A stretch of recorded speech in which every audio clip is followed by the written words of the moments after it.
Have you ever walked into a room and just wished you had more confidence? You know, that ability to like connect with anyone effortlessly. Oh, tell me about it.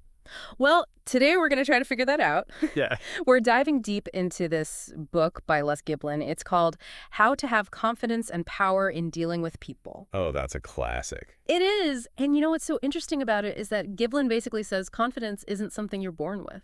Really? Yeah, he says it's a skill, like something you can actually learn. Huh. So anyone can just learn to be confident. That's what he says. And he starts with this idea that to be truly like successful and happy, we really need to master this art of connecting with people. Okay, I'm listening. But doesn't that sound a little, I don't know, manipulative? Yeah, that's what I thought too. But he's not talking about like using people or being fake. He's more focused on how much we all depend on each other. Interdependence. Yeah, that's the word. Okay. I see where you're going with this. But is that really the key to, everything? Connections. Well, he uses all these examples like doctors and lawyers, even salespeople. And he basically says their success completely hinges on building trust and rapport. Yeah, I guess that makes sense. Like imagine, right, a doctor who's super brilliant, but they just can't connect with their patients. Oh, I'd never go back to that doctor. Exactly. Would you trust their advice? Probably not.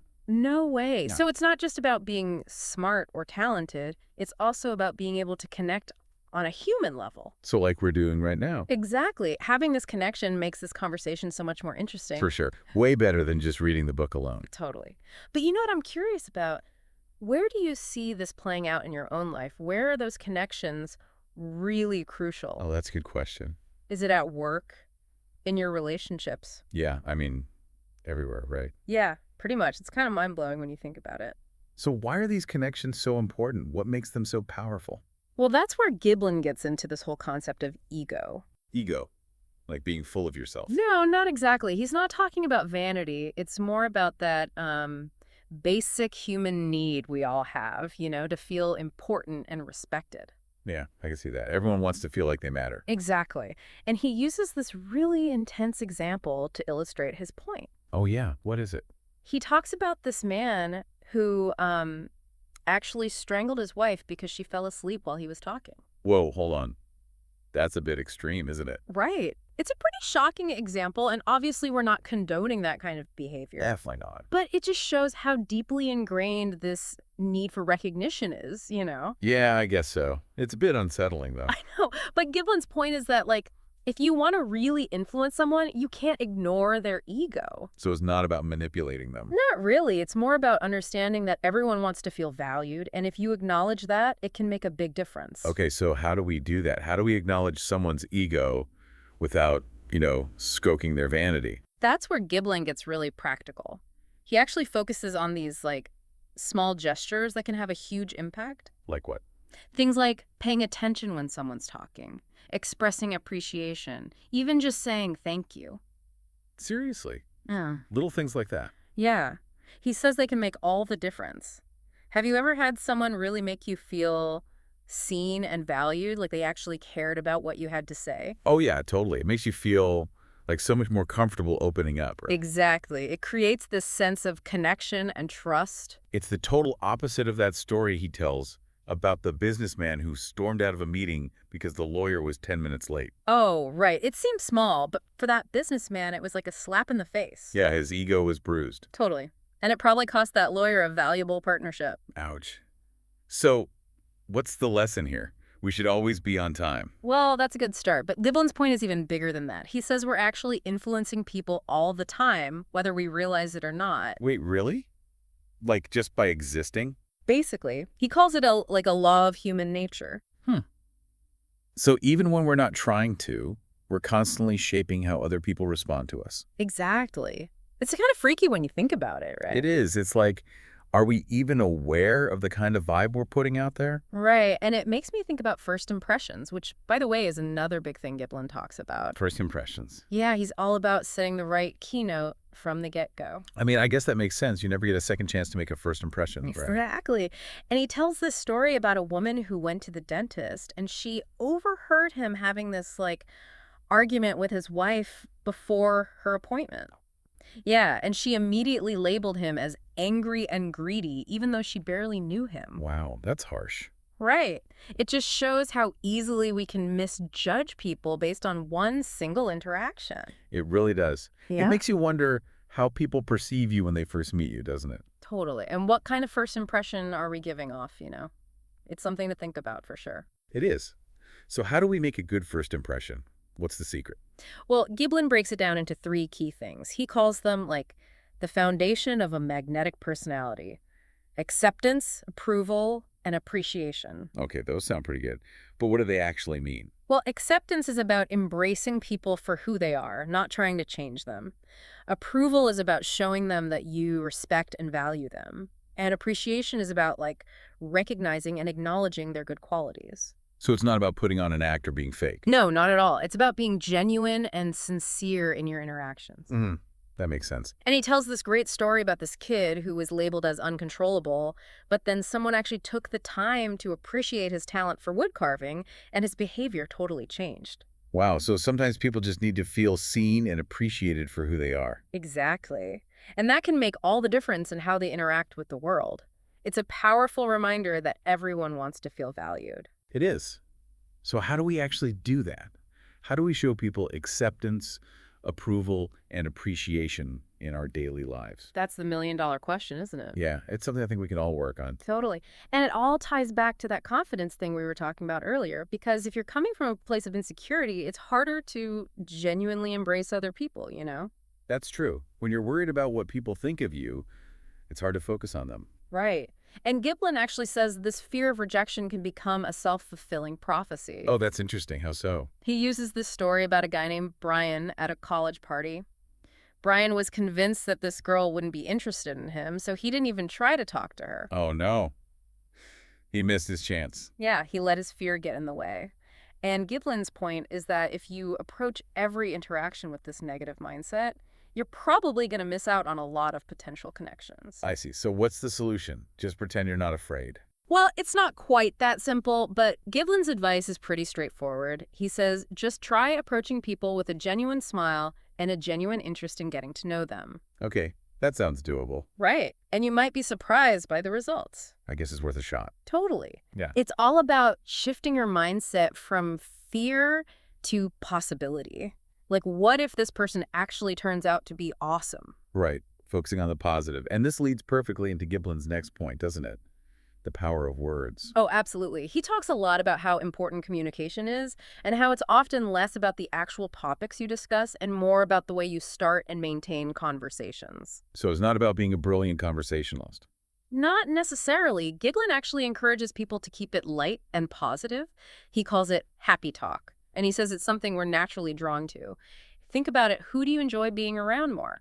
People who complain all the time or people who are upbeat and positive? Yeah, I definitely prefer being around positive people. They make you feel good. Exactly. So how do we master this happy talk? What's the secret? I'm especially curious about this technique he calls the magic of you. Have you heard about that? The magic of you. That sounds intriguing. Tell me more.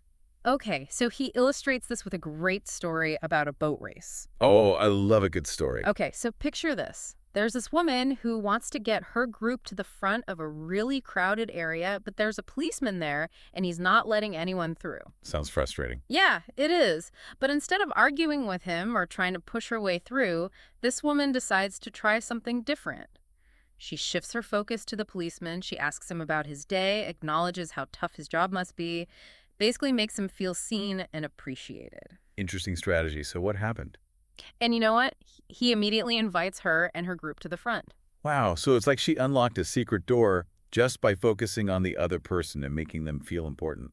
Exactly. And that's the essence of what he calls the magic of you. It's about recognizing that everyone, even a policeman doing crowd control, wants to feel valued and respected. And when you acknowledge that in others, it can open up amazing opportunities for connection. I'm starting to see how this magic of you could really work. It's like you're giving people a little gift, Yeah, a moment of feeling special. exactly. And it can make such a difference in how people respond to you. But it's not enough to just focus on the other person, right? We've got to be good listeners, too. Oh, absolutely. Listening is just as important, maybe even more so, than speaking. Totally agree. It can't just be a one-sided conversation. Real connection happens when there's a balance of expressing yourself and genuinely listening to what the other person has to say. It's like a dance, isn't it? Exactly. Think Yeah, about it. One-sided conversations are boring for everyone involved. Nobody wants to feel like they're talking to a brick wall. true. And nobody wants to be talked at constantly either. Yeah. Right.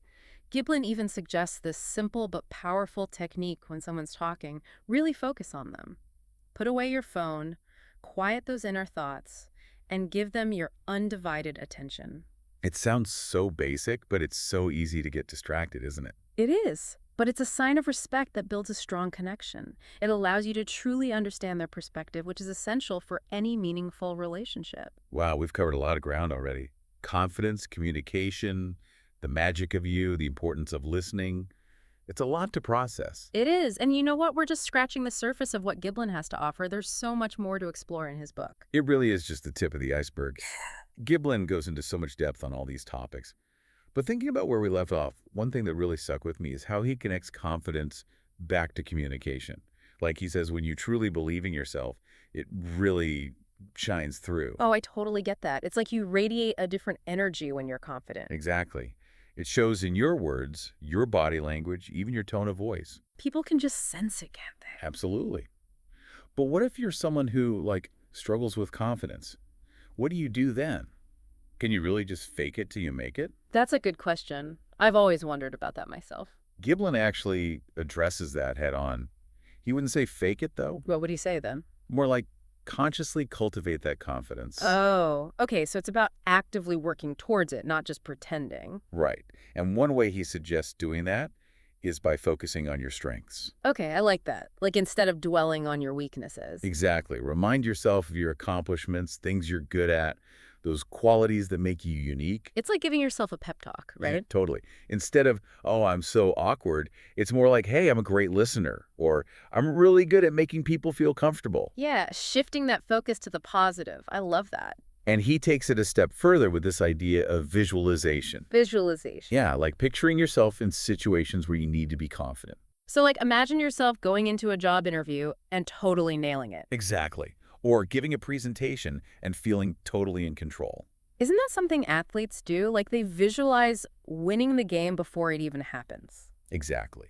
And Giblin says it works in social situations too. By creating those mental images of success, you're basically training your mind to believe it's possible. It's like you're paving the way for those confident actions in the real world. Right. You're not just hoping for confidence, you're actively creating it. Okay, so we're focusing on our strengths, we're visualizing success. What else can we do to build that confidence? Well, Giblin also talks a lot about the importance of preparation. Preparation, like doing your homework. Exactly.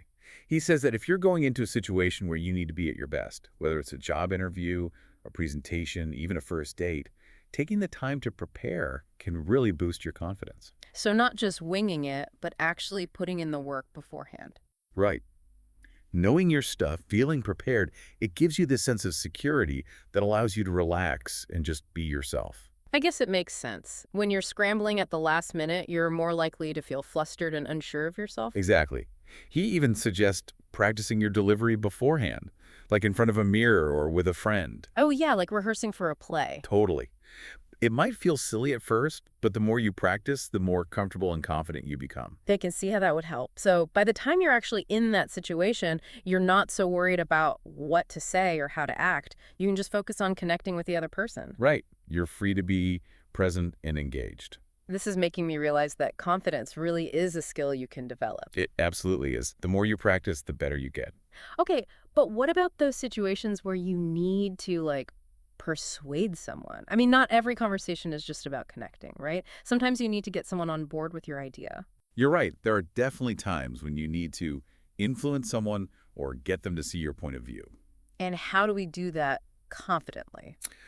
Well, Giblin has some really interesting insights on that too. Have you ever heard of the principle of implied consent? Implied consent? Not really, no. Okay, so it's basically about framing your requests in a way that makes it easier for people to say yes. Oh, so instead of directly asking for something, you kind of nudge them in the right direction? Exactly. It's about understanding psychology.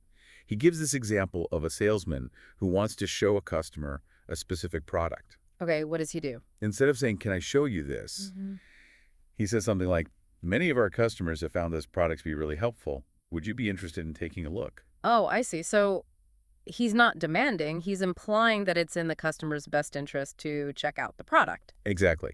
By phrasing it that way, he increases the chances that the customer will say yes without feeling pressured.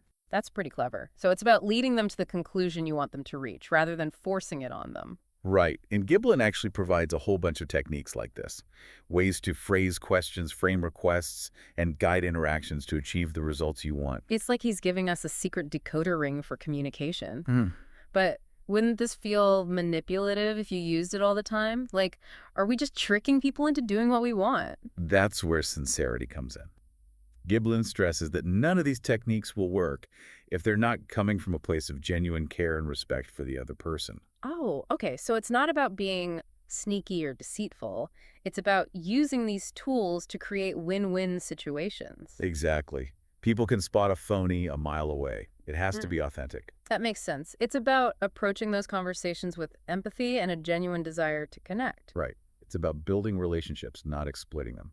Okay, that makes me feel a lot better. But what about those, like, truly difficult people? Not every interaction is going to be sunshine and rainbows, right? Oh, you're so right. We've all encountered those people who just rub us the wrong way. Yeah, those difficult personalities. How do you deal with them? Well, Giblin doesn't shy away from that. He actually dedicates a whole section to dealing with those challenging individuals. Really? What does he say? He gives strategies for handling criticism, diffusing anger, setting boundaries. Oh, those are all tough ones. Especially criticism. I mean, it's so hard to take sometimes, especially when it feels personal. I know, right? But Giblin suggests a few things. First, try to see the criticism from the other person's perspective. Okay, so step back and try to understand where they're coming from. Exactly. What are they trying to communicate? Is there any truth to what they're saying? So even if you don't agree with them, you can at least acknowledge their point of view. Right. It can be really disarming. Here, And it prevents the situation from escalating into a full-blown argument. that makes a lot of sense. So what about when someone's like really angry? Giblin says the most important thing is to stay calm. Easier said than done sometimes. I know. But if you get angry back, it just makes things worse. It's like pouring gasoline on a fire, right? Exactly. You become the voice of reason, the steady presence in the storm. And he recommends using those active listening techniques we were talking about earlier.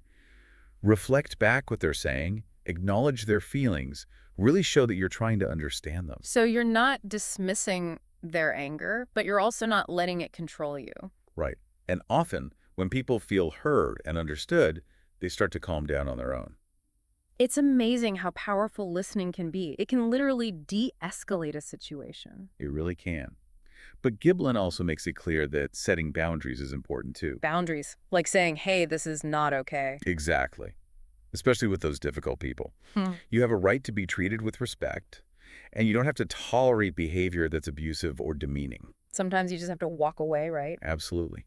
Setting boundaries sends a clear message that you value yourself and your time. Wow, we've covered so much in this deep dive. It's a lot to absorb. I know. Confidence, communication, persuasion, dealing with difficult people. Giblin really throws it all at us. But what I love about his approach is that it's so practical. He's not just talking about theories. He's giving us real tools and strategies that we can use in our everyday lives. He really is. But it's not enough to just read about it, right? We Yeah. have to actually put it into practice. Absolutely. That's where the real transformation happens.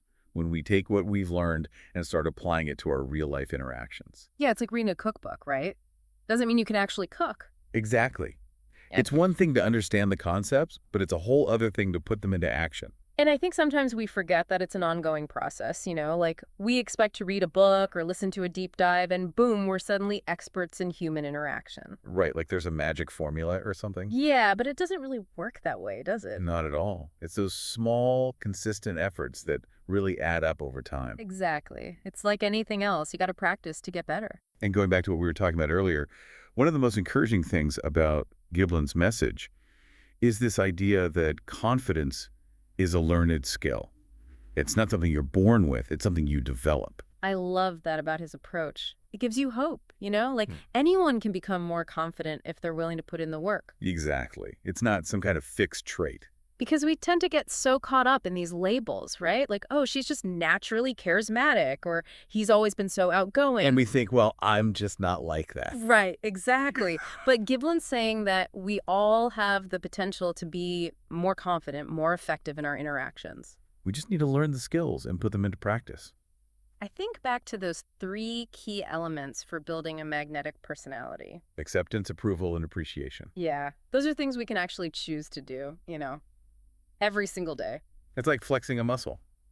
The more you use it, the stronger it gets. And what about the magic of you technique? I'll admit, I was a little skeptical at first, but the more we've talked about it, the more I see how powerful it could be. It's pretty simple, really. Just shift your focus to the other person. Yeah. Make them feel heard. Make them feel valued. Yeah, it's like you're saying, hey, you matter. Exactly.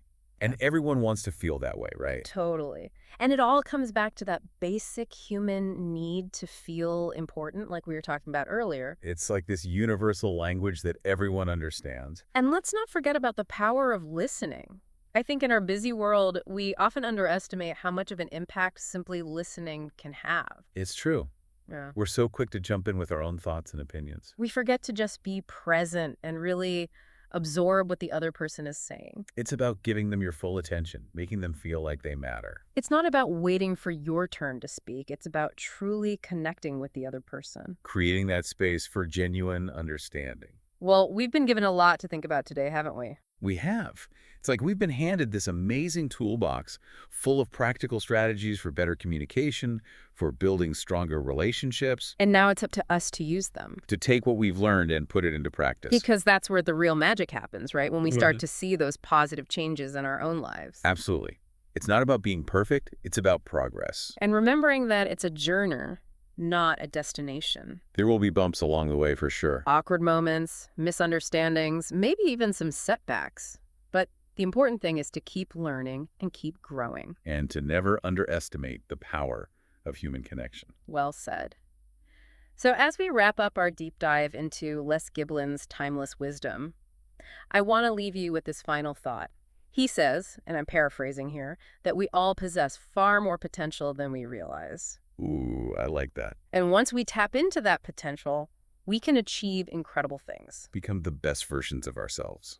Exactly. So I encourage you to think about that. What amazing things are you capable of? What could you achieve if you fully embraced your ability to connect with others, to influence, to inspire? It's an exciting thought, isn't it? It is. And remember, confidence is a journey, not a destination. It's something we cultivate over time. So keep learning, keep practicing, and keep believing in yourself. Because you are capable of amazing things.